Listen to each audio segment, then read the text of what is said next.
AstraZeneca admits its COVID vaccine can cause rare side effect in court documents for first time. AstraZeneca ने पहली बार court में माना कि इसकी कोविड वैक्सीन के रेयर साइड इफेक्ट हो सकते हैं। ब्रिटेन के अखबार द टेलीग्राफ में छपी इस रिपोर्ट ने पूरी दुनिया को चिंतित कर दिया है। इस रिपोर्ट के मुताबिक एस्ट्राजेनिका ने यूके हाई कोर्ट को फरवरी में सौंपी अपनी रिपोर्ट में ये स्वीकार किया है कि कुछ रेयर केसेस में उसके कोविड वैक्सीन के गंभीर साइड इफेक्ट्स हैं। इससे टीटीएस यानी थ्रोम्बोसिस थ्रोम्बोसाइटोपेनिया सिंड्रोम नाम की बीमारी होती है।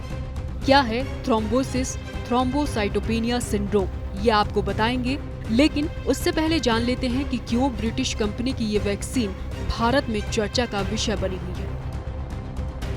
द टेलीग्राफ की रिपोर्ट के अनुसार एस्ट्राजेनिका पर आरोप है कि उसकी वैक्सीन के कारण कई लोगों की मौत हुई और कुछ को गंभीर बीमारी से जूझना पड़ रहा है। कंपनी के खिलाफ 51 केस चल रहे हैं, जिनमें से पीड़ितों ने कंपनी से 1000 करोड़ का हर्जाना मांगा है।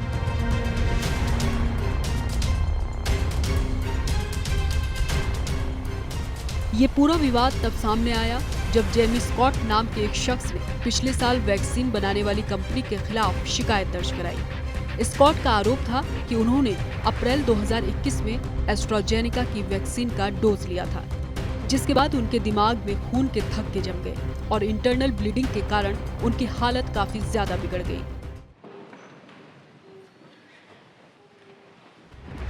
यूके हाईकोर्ट में सौंपे गए एस्ट्राजेनिका की रिपोर्ट का खुलासा होने के बाद भारत में भी ये खबर चर्चा का विषय बनी हुई है, क्योंकि एस्ट्राजेनिका और ऑक्सफोर्ड यूनिवर्सिटी की मिलकर बनाई गई वैक्सीन के फॉर्मूले पर ही भारत की सीरम इंस्टीट्यूट ने कोविशील्ड वैक्सीन का निर्माण किया। देश में लोगों को कोविशील्ड के करीब 175 करोड़ डोज लगाए गए हैं। आइए अब आपको बताते हैं कि क्या है टीटीएस यानी कि थ्रोम्बोसिस थ्रोम्बोसाइटोपेनिया सिंड्रोम बीमारी, जिसका जिक्र एस्ट्राजेनिका ने किया। इस बीमारी में दरअसल शरीर में खून के थक्के जम जाते हैं, प्लेटलेट्स की संख्या भी कम हो जाती है। प्लेटलेट्स कम होने से ब्लड वेसल्स में खून के थक्के जम जाते हैं। खून के थक्के ब्लड वेसल्स को नुकसान पहुंचाते हैं। इससे हार्ट अटैक और स्ट्रोक का खतरा होता है। द टेलीग्राफ की रिपोर्ट और वैक्सीन के साइड इफेक्ट से होने वाली इस बीमारी के सामने आने के बाद भारत में भी सियासत तेज हो गई है। विपक्ष ने आरोप लगाया है कि मोदी सरकार ने करोड़ों लोगों की जान खतरे में डाली। विपक्ष इसे इलेक्ट्रॉल बॉन्ड को लेकर हुए खुलासे से भी जोड़ रहा है। हिंदुस्तान के अंदर बहुत सालों तक ये लगाई गई। 2021 के अंदर शुरुआत में यूरोप के बड़े बड़े देशों ने इस ड्रग को वहां पे बैन कर दिया। जर्मनी हो, फ्रांस हो, स्पेन हो, फिनलैंड हो, नॉर्वे हो, डेनमार्क हो, वहां पे इसके इस्तेमाल को 3 साल पहले बंद कर दिया गया, मगर हिंदुस्तान में इसे बंद नहीं किया गया। अब सरकार को इसके लिए युद्ध स्तर पे काम करना चाहिए, देखना चाहिए कि कैसे उसके साइड इफेक्ट को हम रोक सकते हैं, क्योंकि हमारे यहाँ करोड़ों लोगों को ये वैक्सीन दी है।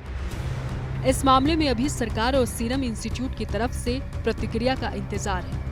वैसे एस्ट्राजेनिका ने भी कोर्ट में कहा है कि वैक्सीन से किसी नुकसान की संभावना बेहद दुर्लभ है, इसीलिए घबराइए नहीं, स्वस्थ भोजन करें, अच्छी नींद लें और तनाव से दूर रहने के साथ साथ भ्रामक खबरों पर ध्यान न दें।